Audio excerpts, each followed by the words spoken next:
So give us the first question, please. From Ruckus Patrick on the Discord. If you could add, /remove, /change one rule for the upcoming season, what would it be? Jim, should we start with you? Yeah, I think Come on. Yeah. Come on. Fred Durst. Fred Durst. Come on. Yeah. He looks funny now, doesn't he? He does. Looks like a little grandpa now. I like it. Yeah, he does, but he's still got his red hat, which I like it. what a portent of doom that red hat was. Yeah. So, yeah, I mean... Answer it like Fred Durst. Do one sentence like Fred Durst would do it. Come on. Come on, people. So Would you listen to a Fred Durst fronted soccer podcast? I Yeah, for a bit, I think have so. to. I'd absolutely have to. Has he ever been spotted at a... I'm going to find out. At a football match? I'd love a football podcast presented by Fred Durst. The co-host is Wes Borland. Yeah. He's just got a different mask on every show and he doesn't say anything. Yeah, good point. He really Just puts the sitting effort there. into those. Just sitting there in the cuck chair in the corner. Yeah. Painted face. Sorry, Jim, carry on. Right. So this question comes up fairly regularly, doesn't it? About rule changes and stuff. And so it's sort of hard not to cover old ground, but generally a suggestion I've seen quite a lot, which I think would be great for football in general, that's a minor tweak that I think actually has legs, would be that the post and the crossbar count essentially as a defender. Nice. So if the ball goes out from a shot, that comes off of the bar, then you get a corner. Yeah, it's a nice little Nice. consolation. Because it's prize. just a little bit more. I think a little it's- bit more attacking in there. I think it's the football community as a whole saying, we respect that strike off the bar. It's not an on-target chance. We can't give you a goal. We can't even give you an on-target opportunity with that. But what we can do, as a little help from us, Yeah. get this in your back pocket, have a lovely little corner on us. But you can only take a shot. Yeah, nice. No, I don't think you can do that. No? Nah, Okay. you can only take it short, complicated. yeah. No, I'll tell you what, how about this then? Indirect free kick in the box. Because this goes straight into my one. The person who has the shot has to take the corner. Right. Yeah, I like it, Am I yeah. right in thinking you like that for penalties? I as do well? like that for penalties. The person who wins the penalty has to... I think Right. to get rid of... there's loads of reasons for this. It's at the end of yours, by the way, because I don't want to hijack it. Yeah? Ish, Nothing yeah. else to say, have you? You're still thinking about Fred Durst. I think that to get rid of all the inane... This is a bit rich coming from me. Inane football commentary online about Penaldo this and this player scored this amount of goals but how many of them were penalties. I think if you... and also, not only that, but then if you say you know what... It's really hard to die for a penalty now because of VAR, but you know what you're doing, so you kind of exaggerate a contact, you get a penalty or whatever, and the VAR's not going to overturn it. I think it's a big equaliser if the person who is fouled has to take it. Yeah. I don't really like the idea of being allowed to have designated penalty takers. I think it's much more interesting. Yeah. Because sometimes, because there are penalties and then there are penalties, right? If you're a player who's broken the offside trap, you're a striker, you're going for your 30th goal of the season, you go around the keeper, he takes you down, you get to take that penalty, that's fine. You probably would have scored, right? If you're Harry Maguire going away from goal He's good at towards the pencil, corner isn't he? flag and exaggerate, yeah, true. But you know what I mean? Yeah, I A do what you defensive mean, player yeah. from a corner going away from the penalty area and you get nudged in the back in the last minute and it's already 4-0. Like, yeah, you're taking that. Yeah. Because I think that's the right thing to do. How about the person who gives away the foul has to go in bins? Do you remember Another added dimension Another to added it. dimension to it. there was a season where Chelsea won their final game of the season 8-0. I forget who it was against, but Cloud Makelele took a penalty in that game. The goalkeeper saved it, but it sort of landed very kind of close in front of the goalkeeper, and Makelele sort of tackled it into the net in a perfect expression of what his game actually is.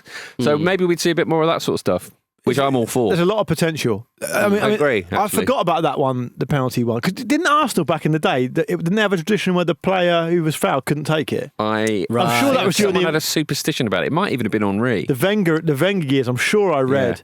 Because Can't be doing that, can you? They had another one where Superstitions. you had to wear the same length of shirt sleeve as the captain as well. Right. Yeah, I don't remember that one. I but might have made that one up. That's a weird one. When you're in the dressing room, you got to take a look around. Yeah. Keep doing the Durst ones. You did the Oasis ones yesterday. Okay. Do the Fred Durst ones. It's Dursty Tuesday, isn't it? It is. Like It is. Flirty Thursday. My one was actually going to be, I mean, you reminded me of the penalty one, which I am passionate about, as you've heard. The other one I quite like the idea of is in basketball, they have a backcourt rule. Have you seen that? What's that? So once you go over the halfway line, you can't go back. Oh, nice. Okay. Called a backcourt violation if you go back over. In football, the same way the back pass rule kind of helped teams to not be totally out the game because the other team who was ahead would just dominate possession, the keeper would pick it up again. I think the back I guess you can call it backcourt, but whatever you want to call it, rule would mean that if you went over the halfway line, you have to keep going until there's either a stoppage or a shot or whatever you want to do. And it means that you can't be super defensive with your play. I think it would be really interesting development on the possession-based style we see a lot of the top teams doing. It would shift tactics a lot, wouldn't it? That would actually be a really major change. It might affect the press quite a lot as well. Yeah, definitely. So I think that'd be quite interesting. Yeah. It'd probably be, I mean, I want to get a load of people now telling me why it's a ridiculous idea, and I accept that it probably is, but that I would like to see that, to see what it'd be like. The other one I had was just, before I moved on to you, Pete, the other one I had was just, when there's fixture congestion because of all the games people are playing, just do 3 teams at a time. What so do you mean, turn the as in, pitch into like a 3-pronged pitch. Yeah, right. Yeah. So there's 3 goals, 3 teams. Yeah. And then they just decide who they want to play against and attack against. So they only have 1 ball though. So you think that like a team that's kind of languishing at the bottom of the table that nobody cares about are just going to be standing there? No, they could. So Sunderland next season, they could team up with Leeds to humble Man United. Right, okay. Both attack the goal. Granit Xhaka going to stamp on? Everyone. Everyone. It's exactly. more victims. Yeah, it's a good point. Actually. It's gonna be What do you think, Peter? I think there's to take it rather seriously, which I always never do. I think there's a real appetite for losing the professional foul stuff. Personally, what do you mean? I think given serious admonishment, serious kind of red cards for professional fouls, pulling people back. What, needlessly. So you mean the moment on the breakaway when it's a yellow? Yeah. You think that should be a red? I think there's an appetite for that being a red, personally. I get that. And Jim, I'm interested in your thoughts, but my take is just it's a really weird situation because a yellow doesn't feel like enough. No. But I think a red feels like too much. Yeah. I think a sin bin maybe. Sin bin. Yeah, maybe, because I think a red should be a really extreme thing. I think it's a huge thing for a team to lose a player, and I think sometimes they are maybe dished out a bit too easily for a lot of things. I think it's that foul exists purely because it's sort of taking one through the yellow card system, isn't it? Yeah. So I think it would be a lot to lose a player for it. Could you have I don't know, just kind of like post-match, you get banned for if you do a professional foul, it's a yellow, but you lose the next game for the player. Again, it's complicated, isn't it? I think the only thing you can settle on is that thing they've trialled in non-league, and I've seen it a couple of times at Peckham Town actually. Sin binning for dissent normally. If you sin bin for an amount of minutes for exactly what you're talking about, that to me feels like a middle ground that would work because you're essentially saying the players sacrifice themselves for say 10 minutes for a pretty important reason. I mean, because I think otherwise a yellow doesn't really do much. But I think Jim's right. I think the red is too much. Yeah. I mean, because ideally you're trying to... The reason it's so frustrating is because it's so obviously cynical. Yeah. And it stops an exciting moment for the other team. So I think maybe as well with the sin bin prospect, you might find players thinking twice about doing it, which again would help the problem. So I think a red is too much. I would tarring and feathering. Yeah, maybe some sort of shaming. Yeah, a public shaming. Yeah. Done tap for the rest of the game. Get in the stocks. You have to march out of the stadium onto the bus with a tiny pair of Speedos on. You've got to have an instant interview with Cottrell. Yo, that's too much. Instant again. Pitch side interview with Cottrell. Give me the red card. Give me he's punched Cottrell. All right, Jim. Let's have the next message/request The next message/request. We've got a related question from Kent Wagonshots. Yeah, he messages Instagram. in the Luke and Pete show quite a lot. Kent, great name. Great name. And we've had a few listeners asking the same thing. And Kent asks, to combat yo-yo clubs, what if promoted clubs had a one-season immunity to adjust? I like that. I do like that a bit. It would make it stodgy. It'd mix it up though. It really would. Massively. Because if you did, I mean, we've kind of fantasised, and that is the right word, about this a bit because of what happened last season. So if you gave it's a Leicester, gap year, isn't it? If you gave Leicester, Ipswich and Southampton a gap year, grew out some dreadlocks, they went find poi, did some fire poi, took an acoustic guitar to a barbecue, right? If you gave Leicester, Ipswich and Southampton that, you're effectively saying that Man United, Wolves and Spurs will be relegated last season.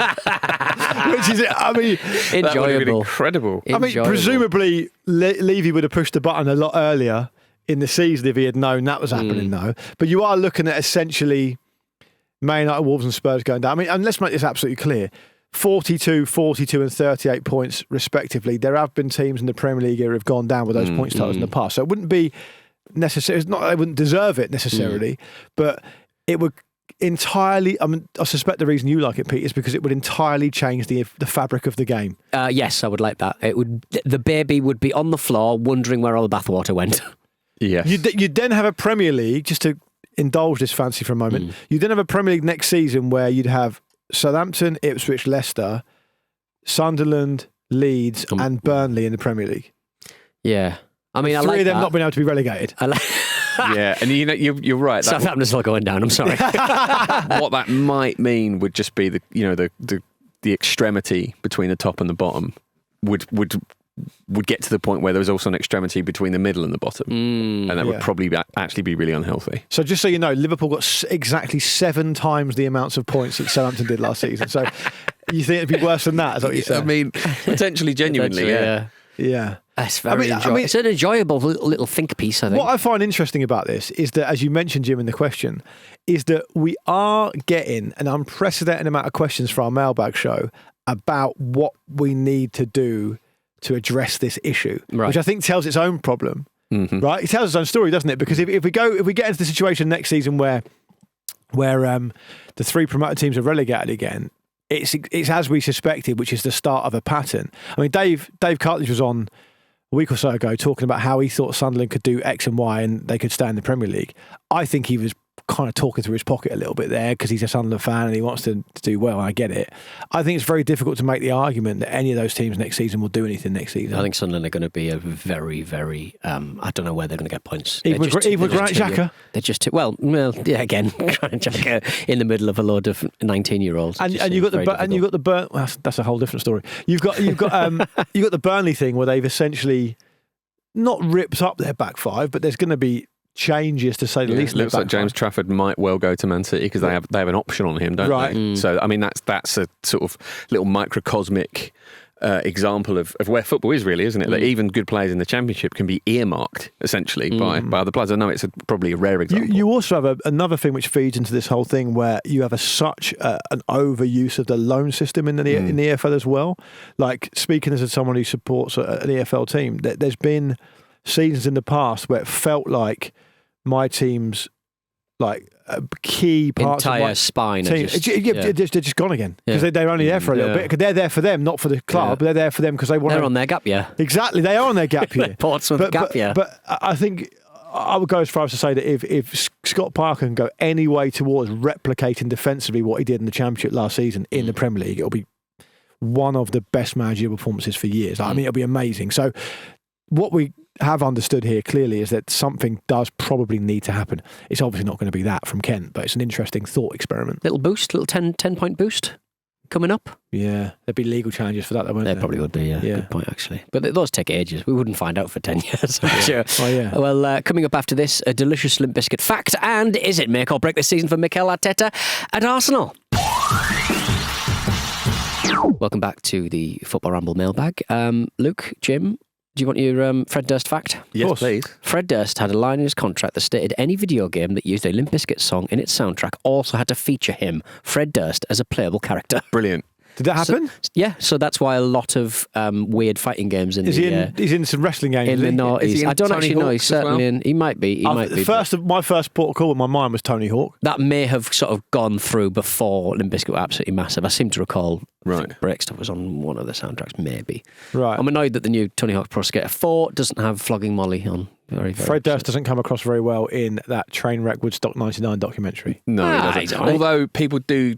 There's a point in it where people are going, they come out and they're playing a song called Break Stuff. I mean, come on, guys. I'm like, it's one of their songs. At one point, one of the promoters says something along the lines of, I mean, he's Fred Durst. I mean, if you hire Fred Durst, you're going to get Fred Durst. Don't be surprised if you get Fred Durst. Was it Bush was the end of that? Yes. The only artist that really come out of it with any credit. Like Rossdale seems to have had like a pretty good understanding of this was bad and he needs to do something about it. I'll get my shirt off and do a slow one. He looked great. He did. It's very much the Fabian Schär of Woodstock. Yeah, was in Chelsea's academy as a young man. Was he? Was he really? Yeah. Is he Arsenal? I feel like it was Arsenal. I don't know. He got caught being unfaithful to his wife on the baby monitor, didn't he? Exactly. There's actually a video of him and Gwen Stefani doing a cover of Glycerine. Great doing song. A duet. It is it's like watching love die. Right. There is no chemistry left between them. It's horrendous. Like when Macy Gray and ODB are doing Don't Go Breaking My Heart. Yeah, on crack. Yeah, that anyway, we've got Don't go breaking my heart. We've got another question here from Fred Durst. He says, this is from Jimmy Mackham. He says, on X, Arsenal has spent a lot of money. And it looks like they'll get their striker as well. If they finish 2nd/3rd/4th but win nothing again, is Arteta still in charge next season? Ooh. Jim. Yeah, so I think, interestingly, and I found this on the tour as well, speaking to our wonderful listeners who came to the show, that there is a big difference in the opinion of Arteta outside the Arsenal fan base from what there is inside, and I expect explain what that difference is. Well, a lot of people were saying to me like, "Oh, surely if he doesn't win something next season, he has to go, right?" And a lot of people seem to think, and I think this is probably quite reflective of what people at large think, that he's kind of on thin ice and that he'll be under a bit of pressure this season. I don't really know anyone who is an Arsenal fan who I'd speak to regularly who feels that way. I think you're quite normal, though. Aren't you? Oh yeah. You're quite normal.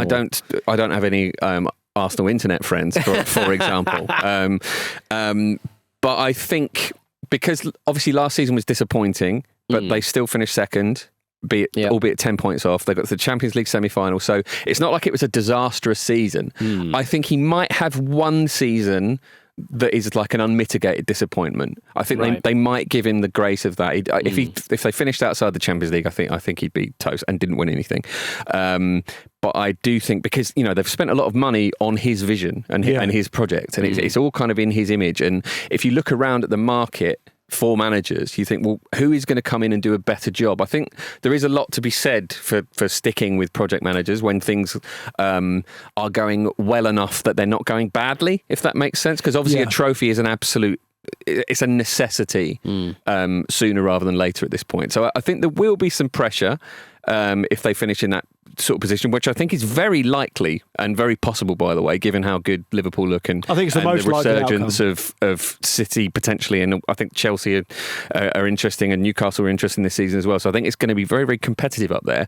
I think as long as he got them the Champions League again, he'd get another season. But then that season might be the one where people might think he's never going to get this over the line. Right. So I quite like the idea. I don't know if this is the case, but I quite like the idea of Arsenal being one of the few clubs in modern football where they no, look, this is how we do things here. We've had not just Arsene Wenger, but we've had George Graham, we've had Bertie Mee, we've had Herbert Chapman. Our tradition is to have people stick around for a long time and back them and let them build a club in their image and all the rest of it. I quite like that on the romantic side of things. Yeah. And it will be interesting to see how long, if it comes to pass, how long the hierarchy at Arsenal can fight for that against the reality of what modern football is, right? My take is that, Arsenal had a difficult time of it towards the end of Wenger. We know that. Then they go to Emery, and Emery's there for 18 months or something. It wasn't like he was there for 10 minutes, like it was a disaster. And then obviously, if you put aside Ljungberg being there as interim, Arteta's been there for 6 or maybe 6 years this year, won't it? 6th season, yeah. So with one trophy. Compare it with Wenger's first 6 years, is quite stark, I think. But the context is so different, Pete. The context is that Wenger takes 2 years to win the league, comes in 96, wins it in 97. Rioch had a team though, didn't he? It was a solid team. It was an okay team, but they finished something like 7th or 8th. He did sign Dennis Bergkamp though. So well done, Bruce. So I guess what I'm trying to say is that it's really interesting to hear you say that the Arsenal fans that or the overall view is that Arteta's your guy and that's good. And unless there are people defacing murals because Arsenal signed another player from Chelsea, which is obviously mad, and I suppose that has to be acknowledged. Yeah, but you shouldn't have done that. But at least draw some orange chips on them. I've told you I don't remember doing it. Tyler Campbell. But I'll be interested this season to see how the fan base breaks, because I think that is the most likely outcome, 2nd, 3rd or 4th or whatever. I think there's a chance obviously they could win something around, but then I guess you're at the point now where a League Cup or an FA Cup's probably not going to cut the mustard anyway. Well, this is something I find very interesting because a lot of people use the example of Jurgen Klopp in terms of the benefits of sticking with a manager manager when you're up against very, very difficult opposition. But Klopp was winning trophies along the way. And I think there are legitimate questions about Arteta's ability to manage knockout games. There have been so many silly cup exits, like really, really silly ones, and too many for them all to be anomalous. And I think that is something he needs to really, really get right. And I think that is possibly part of the reason that they're throwing so much money at the wall this summer to try and get the squad to the point where even the bench looks absolutely stacked. Yeah. I think it was a wee while before Klopp won something. Not this long, though. No, surely. he took over in 2015. They obviously won the league in 2020. And they picked up it took them ages to pick up the League Cup and the FA Cup, didn't it? Like, I don't think they did win that much before 2019 when they won the Champions League. So it was years. It was years, but I feel like there was I personally, like Carl's on the table, I think Klopp's a better manager than Arteta. But put that to one side. To me, it looked like it was constant. It feels like, in retrospect, it was constant improvement. Yeah. Whereas with Arteta, rightly or wrongly, the feeling is it's batting up against a ceiling, and that is a limitation rather than a step on the road to success. And him and the club are proving themselves to be quite frustrating in the transfer market as well. Yeah. So I don't know. I think the other thing I would just say for Liverpool is that off the back of that rivalry of Man City across that many years, they were very, very unlucky not to win more than one title. Title. So the comparisons maybe aren't that helpful. It'll be interesting to see how it transpires. You're not going to get an Henri Vieira kind of Anelka coming into the side. Those players don't exist anymore who have such a massive high ceiling but are already coming in at reasonable prices. I think also Jim's right to point out the idea, who's going to come in, who is it going to be? People are very, very keen to call for the head of someone, but the market's still a market, isn't it? They're still going to be facing the same especially obstacles. when it's like, okay, you finished second three seasons in a row. You've gone late in the Champions League in the previous season. So the MO of that manager coming in is you've got to win one of those two. And like there are very, very few managers, unless you can try and prize Luis Enrique away or somebody like that, which is obviously extremely difficult.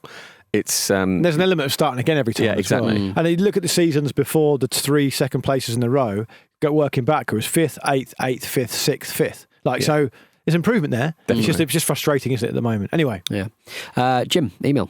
Yes, this is from Peter on email. I presume it's not you. Hello, Peter. Because I know you're locked out of your email. Yeah. Following up on a recent mailbag where Luke... Luke? That's me, I'm Luke. Following up on a recent mailbag where Luke talked about some of the weirdest names to come out of US sport, I am of the opinion that Luke chose the wrong sport in suggesting names from the NFL. You're like an old-fashioned New York newspaper. Yeah, indeed. I like it. I'm going to stop it now, though. Yeah. Read all about it. I don't believe there is a name in all of sports that beats this one from baseball. I spent 20 years living in New York from the early 80s, and that first year I watched a lot of sport. Most weekday evenings would have me in front of the TV with chips, fruit and beer, watching the sport of the season. Love that you got some fruit in there. Chips, fruit and beer. Chips, fruit and beer. Wow. Yeah. Renaissance man. I would chuckle when the game would feature one rusty who played for major league teams in the early 80s. I assume that's Kuntz, Solid. but I would assume you'd all not want me to pronounce it that way. Other great names from baseball that I didn't see play include, and all of these are fantastic, Johnny Dickshot, Budweiser, Urban Shocker. Urban Shocker. That's Brilliant. That sounds like a Pete Donaldson practical joke. Yeah, like a Spider-Man villain. He's giving me an Urban Shocker. John Malarkey. Yeah. Classic. Jack Glasscock. Pete Lecoq. Antonio Bastardo. Tony Bastard. Yeah, Tony Bastard. That's what we'd be calling him if he's playing the Premier League.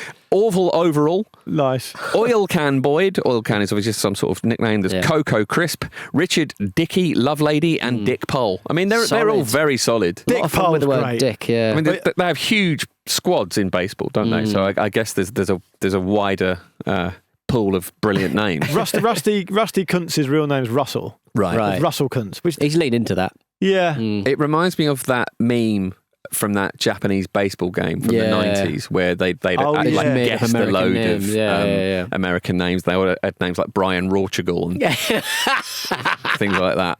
Yeah, utterly charming. That was there was some really weird ones. There's a meme, wasn't it? Fake American names. Yeah. In a video game. In a video game, yeah. A Japanese video game. Yeah. Well, coming up after this, speaking of Japan, one listener gets inspired by a Japanese... Do you want to hear some? I finally found it. Sleeve McDykel. McDykel. Daryl Archideld. Right, nice. Willie Dustis, He does this. And that's spelt like justice with a D. Ray McScriff. Oh, Dwight Rorschach. Dwight Rorschach. Todd Dwight Rorschach. Gonzalez. So good. A lot of fun. Everyone better than the last. Very enjoyable. Well, as you said, speaking of... Just do the last one. Right. Jim. Bobson Dugnut. Love it. All right, Doug Nuts. We'll be back after this as one listener gets inspired by a Japanese university team. Welcome back to the Mailbag. Dan in Japan sent us his email, chaps. Japan's Emperor's Cup had just played its third round, and Toyo University, an actual university side, who went away and knocked out a top J1 side in the previous round. Just defeated my team, Niigata Albirex, another albeit bad J1 team. The social media comments included shameful, simply too weak, and my favourite, can we ask Toyo University to play in the league instead of us? Yeah. Undoubtedly a magical cup run for Toyo University, although a new low point for the Albirex. That brings me to my question. What is the most embarrassing result you've seen your clubs suffer? I mean, like Newcastle had like a third round FA Cup defeat nailed on every single year under Mike Ashley. Yeah, I mean, it was terrible that, run, and didn't you? lower than that, I would say, or lower than kind of league competition. I think there was a couple of non-leaguers in there as well. Terrible. yeah. I can remember it would have probably been the COVID season. Right. Portsmouth, under Kenny Jackett, we were struggling really badly to get out of League One. We'd been on that terrible thing where we'd gone all the way down to League Two, almost gone out of business, and we were trying to get out of League One. Yeah. And then we got drawn against Portsmouth. Got drawn against Southampton in the Carabao. Yeah. And we got whooped, absolutely whooped. I think, to be fair, the first 10 minutes we were okay. We got whooped 4-0 at home by Southampton. Southampton were quite good at the time. They were under Hasenhüttl. They felt like a mid-table Premier League team, basically. But Portsmouth's record, the reason it's so embarrassing, of course, it's against the local rivals, but it's a reminder that we're a lot shitter than them at the time. And obviously, this season we'll see who's back and who isn't. But Portsmouth's record against Southampton at home was genuinely very good. Like, they hadn't lost at home to Southampton since like the early 80s.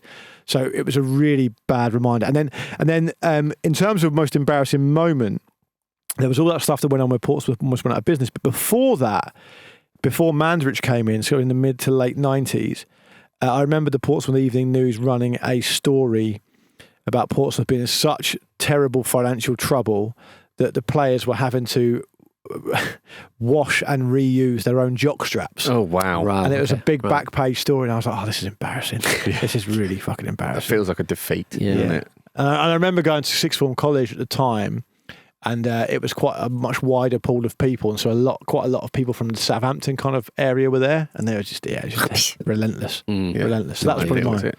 Yeah, mine is very obviously the 8-2 at Old Trafford. Oh yeah, that was great. That's one of my best moments on the Ramble. From a neutral's perspective, I imagine it was amazing because it's We had a always great amazing time, to didn't see a big. You did, Yeah. to see a big team get thrashed, isn't it? But I watched it at the Edinburgh Festival in a pub. I think Jack Whitehall might have been in there, very sadly. So there was a silver lining at least. 2011. And yeah, it was just ridiculous because it heightened the gap between the two teams at the moment. I think he might have signed Mikel Arteta and a few other players as an immediate response to that because the window was still open. Right. And it was, I think Carl Jenkinson might have been making his debut. Someone was sent off, like everything that could have gone wrong went wrong, and it created this perfect storm. Before the game, if you said you scored twice at Old Trafford, I think, okay, all right. Yeah. I'll take that. But it was just awful. It was just absolutely... that 8th one going in 8. It was ridiculous. Silver lining to the cloud, though, was, as you rightly alluded to, Jim, Wenger went out there and got his checkbook out straight after and signed future Hall of Famers Park Chu-yong, Andre Santos, Per Mertesacker, who you famously hated Per Mertesacker. No, Squadron Mustafi. I liked Mertesacker. Who was the one who's an absolute dick? Mustafi. Okay, yeah, got mixed idiot. up. And Yossi Benayoun, but they also did get Mikel Arteta as well. And he also essentially blamed Armand Traore by selling him to Queen's Park Rangers straight after as well. Yeah, fair enough. Someone has to take the blame. Sorry, Armand. That was a really interesting one on the neutral side, because we talked about this, I think, on the Mailbag maybe a few months ago about what you love to see in football. And one of the things I love to see as a neutral is a massive, completely out of nowhere spanking. I mean, like, and that is, because what happens I think is that's the defining one of those, isn't it? it permeates the players. Like, the players can't stop it. The goals won't stop going in. Like you said yourself, 8 goals, it's mental. But it does happen. That for me to watch, if you're putting the TV on to watch a game on the Sunday and you've got no dog in the fight, and I'm particularly doing the Ramble on the Monday or whatever, it's great to see that. Yeah. It's one of the most compelling things you can watch. Every time there was an FA Cup fixture involving Newcastle United against lower league opposition, or the Ronnie Radford goal for Hereford Town. Yeah, of course. I think it was the lowest. I think something like the lowest kind of ranked non-league side to beat top flight opposition in the English footballing history, which includes a hell of a lot of football. Absolute cabbage patch of a pitch as well. It really was. That's in the montage for every FA Cup match of the day. Usually, Radford. I think he died a couple of years ago, but he was a midfielder, and it was an equalising goal. So it wasn't as if that was the winner, but it was such an absolute howitzer from quite deep. That was way before your time, though. Way before my time. But yeah, exactly. But I used to see it every single time we played an FA Cup match against like Hednesford Town or something. Arsenal lost the game to Wrexham in the FA Cup a long time ago, and it's Mickey Thomas. Similar way. Exactly. Yeah, you know, the goal scorer. Yeah. I think that Ronnie Radford goal. He got sent down for counterfeiting money, didn't he? Is that right? He did, yeah. So give it a Google just in case. But what are you going to say about Ronnie Radford? Future generations will think that game is the day that was played in the trenches on Christmas Day because of how that pitch looks. How that pitch Do you know, looks, I got someone told me, an academic when I was studying told me that the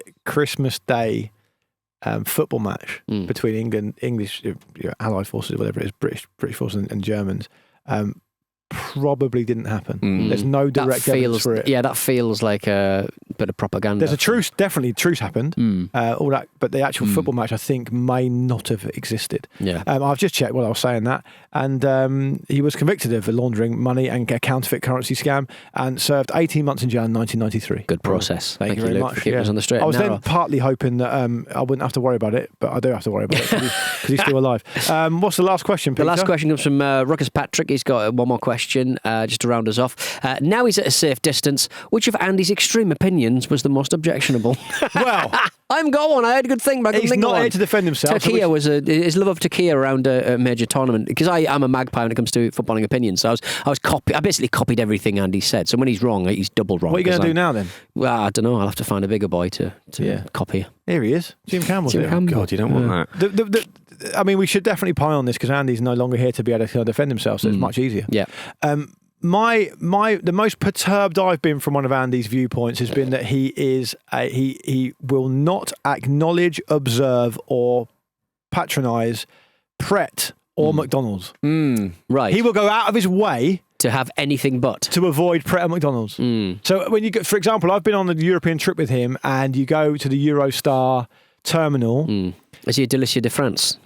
The only thing in there to eat from is Pret. They must have paid extra to get a Monopoly or something, or some really janky local place. Yes. And he'll go to that one every time. He won't. I don't know why, but he will not go to Pret, and he will not eat McDonald's. Is he not? There's W. Smith in there as well. Could he not pop for a meal deal? Maybe. Yeah. I think you can tell a lot about someone by their McDonald's order. If someone's pompous about McDonald's, I don't trust it. There's a double fillet of fish kicking a ball at the moment. I'm very much enjoying. Right. Big fan of that. Jim, you got any bad experiences with Andy you want to share with us? I used to find it quite uncomfortable when touch my leg. a plane would go past with obviously a little trail coming past it, and then he'd roll his eyes and go, there's another one. Yeah. Didn't used to see as many of these, did you? Can't believe I forgot that one. Big chemtrails man, isn't he? Yeah. Andy, yeah, absolutely. He's got a few opinions. And that's why he's gone. It's like when that guitarist had to leave Mumford and Sons, yeah. Andy will next be seen in the Oval Office doing interviews for his alt-right newspaper. Right, that's too far now. Is that too far? Gary Cotterill. I'm getting in the Marcus seat. Do listen to Always goes too far. Do listen to Andy's new podcast with Gary Cotterill, though. On the continent, not spelt with an O. Thank you for listening to the Football Ramble, Mailbag, part of the Aircash Creator Network. We are going to be back tomorrow doing more Ramble stuff. It's the silly season, and we're going to be sillier than ever tomorrow, so do join us. Please do send us your responses, opinions, and questions for next week's Mailbag, and subscribe on YouTube or wherever you get your podcast. Say goodbye, Lucky Moore. Goodbye. And let's have a goodbye from you, Jim Campbell. Goodbye. And it's goodbye from me and all of Limp Bizkit's oeuvre.